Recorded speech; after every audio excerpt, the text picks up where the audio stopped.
ጸና ከሚለው ቃል ጀርባ ምን አለው? እንቅፋቶች ገጥሞ ግርግዳ ገጥሞት ፈተና ገጥሞት ጨለማ ገጥሞት ረሃብ ገጥሞት ችግር ገጥሞት ህመም ገጥሞት ተስፋ የሚያስቆርጥ ነገር ገጥሞትም በዛው መንገድ ለመሄድ እስከ መጨረሻው ቀጠለ ነው አይደል? ስለዚህ እንድታስታውሱ የምፈልገው ጽናት ሲባል ልክ ሲፈተን ነው የምትጸኑበት ነገር ሲፈተን hope የሚለው ቃል ተስፋ የሚለው ቃል በእንግሊዘኛው HOPE ነው አይደል ያለው have only positive expectations አያችሁ ሰው እንዲጸና የሚያደርገው የሚያስቀምጠው ተስፋው ተስፋ ያላስቀመጠ ሰው በነገራችን ላይ ሊጸና ይችላል እንዴ?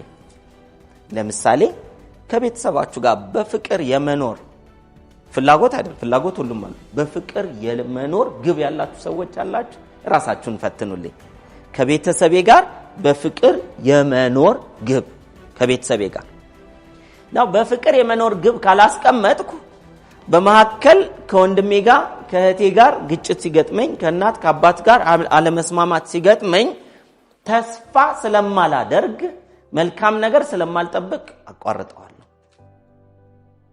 አቋረጥኩ ማለት ደግሞ አልጸናሁም ማለት ነው የሚያቋርጡ ሁሉ አያሸንፉም ይሄን በደንብ ያዙት ሁሉ የሚያቋርጡ ሁሉ አያሸንፉም የሚያሸንፉ ሁሉ አያቋርጡ ሰው የሚያሸንፈው ስላልተፈተነ ሳይሆን ስላላቋረጠ ነው ሰው የሚሸነፈው ፈተናው ከባድ ስለሆነ ሳይሆን ፈተና ሲገጥመው ስለሚያቆም አቁሞ ውጤት የለም እኔና እናንተ በህይወታችን ላይ ያስቀመጥናቸው ዓላማዎች ቢኖሩ ጽናትን እንደ ስንቅ ሳንይዝ በጭራሽ ልንደርስ አንችልም ፈተና ሁሉም ሰው ላይ አለ የሚበዛው ማን ላይ ነው ፈተና የሚበዛው ዓላማ ያስቀመጠ ሰው ላይ ነው ግብ ያለው ሰው ላይ ነው ወይስ የሌለው ሰው ላይ ነው ፈተና የሚበዛው ያለው ሰው ላይ ለምን የሌለው ሰው የትም አይደርስም አዛው ነው ያለው ደግሞ ያጣ ችግሩን ለምዶታል አካባቢውን ለምዶታል እዛ ውስጥ ያለውን ወጣውረድ ለምዶታል ያችን ነው የሚለው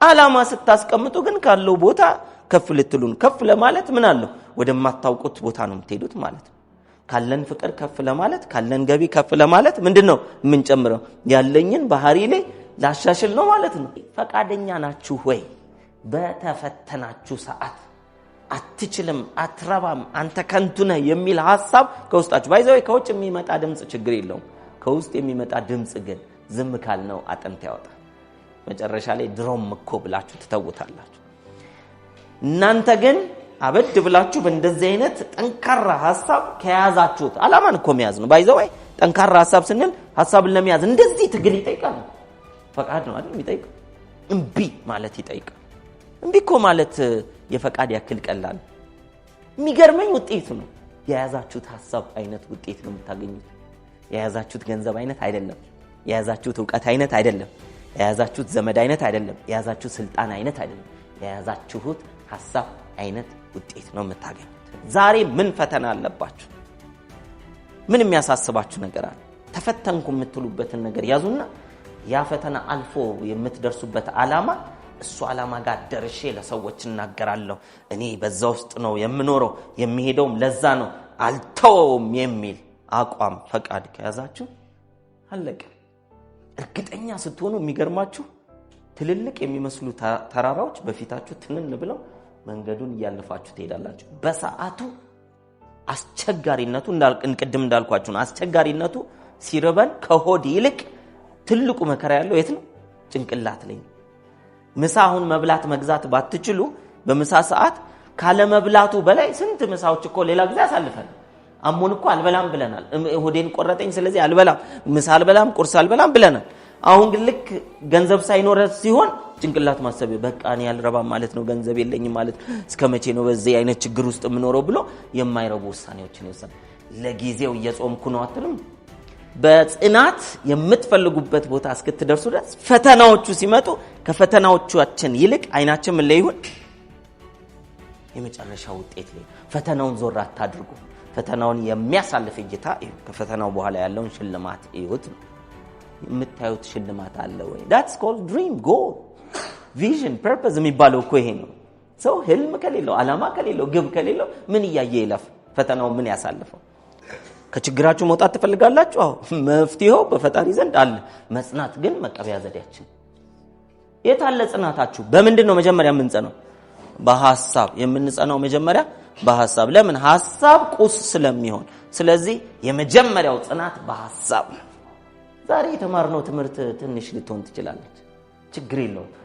ተጨማሪ አንብቤ ተጨማሪ ተምሬ ትልቅ አገልግሎት እሰጣለሁና በዛኛው በትልቅ አገልግሎት ዛሬ የማቃትን ነገር በዛ ልክ አገለግላለሁ ካላችሁ እንድትኖሩ ያደርጋል። እንደደረሳችሁ አርጋችሁ እንድትኖሩ ያደርጋል። ዛሬ የለኝም እንጂ ዛሬ አላውቅም እንጂ ዛሬ ታናሽ ነኝ እንጂ አትበሉ። ዛሬ ያላችሁን ግጥም አርጋችሁ ከሰጣችሁ ታላቅነት ማለት ያ ግጥም አርጎ መስጠት ማለት ማገልገል ነው። ዕውቀት ያለው ዕውቀቱን፣ ገንዘብ ያለው ገንዘቡን፣ ጊዜ ያለው ጊዜውን፣ ጉልበት ያለው ጉልበቱን፣ ቅንነት ያለው ቅንነቱን እያወጣ መስጠት። ለመስጠት ያልቅብኛል ሳይሆን ይበዛልኛል ብሎ መስጠት። ገበሬ እጄ ላይ ያለው ምበላው ዘር ያልቅብኛል ብሎ አይደለም ለአፈሩ የሚሰጠው። ለአፈሩ የሚሰጠው ምን አምኖ ነው? ይበዛልኛል ብሎ ነው። ሲሰጠው እውነትም በእምነት ይሰጠዋል፣ በዝቶ ያገኛል። ስለዚህ ሰዎች ላይ የምትዘሩት ነገር ከዛ ሰው ስፔሲፊክ አትጠብቁ። ስትዘሩ የሚያይ ፈጣሪ አለ አይደል? በሌላ መልክ ይከፍለናል። እንዴት አላቀውም። በነገራችን ላይ እንዴት እንዲያ የሚለውን አላቀውም። ግን በእያንዳንዳችሁ ህይወት ልምምድ አላችሁ። የሆነች ቦታ ስተት ትሰራላችሁ፣ የሆነ ቦታ ነገሮች ቁልፍ ይሉባቸዋል። የሆነ ቦታ ቀና ነገር ትሰራላችሁ፣ የሆነ ቦታ ድልድይ ሆኖ ያሻግራችኋል። ምናልባት ይሄኛውና ይሄኛው አልገናኝ ብሏችሁ ከሆነ ወደ ኋላ ሄዳችሁ ዝም ብላችሁ ህይወታችሁን አጤኑ። በጎ በሰራችሁት ነገር ሁሉ ስለወደፊት ድልድዮች ሰርታችኋል። ደሞ ሳታስቡትም አስባችሁትም በንዴትም በክፋትም ምናምን የሰራናቸው አጉል ነገሮች ዛሬ ህይወታችን ላይ እንቅፋት ይሆናል። የዘራነውን እያጨድን ነው ማለት ነው የምንኖረው። ስለዚህ መጽናት ሲባል ለሰው ተብሎ እንዳይመስላችሁ፣ ማገልገል ሲባል ለሰው ተብሎ እንዳይመስላችሁ።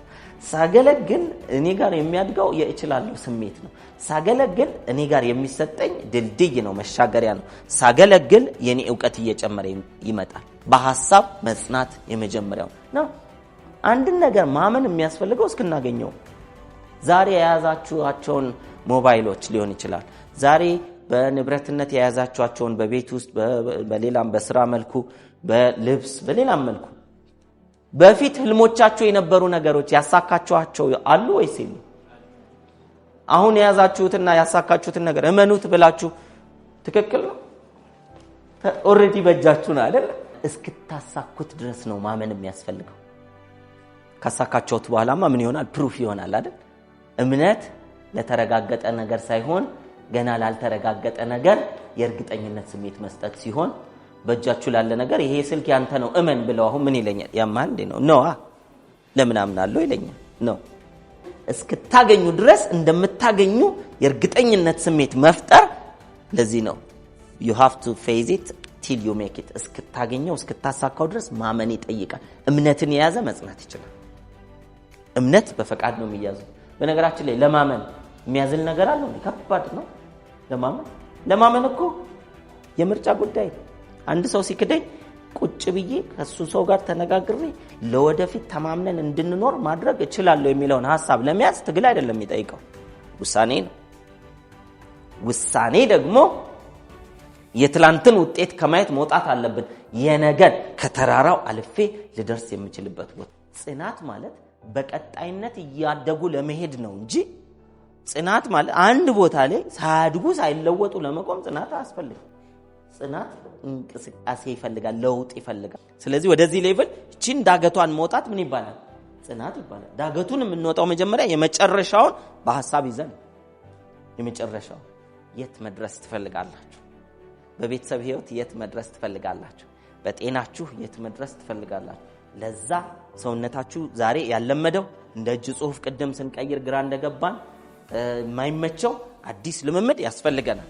አዲስ ተግባር ያስፈልገናል። አዲስ ስራ ያስፈልገናል። ስለዚህ ያንን አዲስ ቃላት ማውጣት፣ አዲስ እይታ ያስፈልገናል። ያንን ለመውጣት ማለት ያንን አዲስ እይታ ስትይዙ ስንጽፍ እንዳልተመቸን፣ እጆቻችን እንደዚህ ስንይዝ እንዳልተመቸን፣ ስንቀይር እንዳልተመቸን አይመችም። ይህን አለመመቸቱን ስንለማመደው ሁል ጊዜ አዳዲስ ነገር እየተገበሩ ወደ ላይ ከፍ ማለት ልምዳችን ይሆናል ማለት ነው። ለማደግ ጽናት ያስፈልጋል። ያልጸና ያደገ የምታውቁት ሰው አለ በዚህ ምድር ላይ?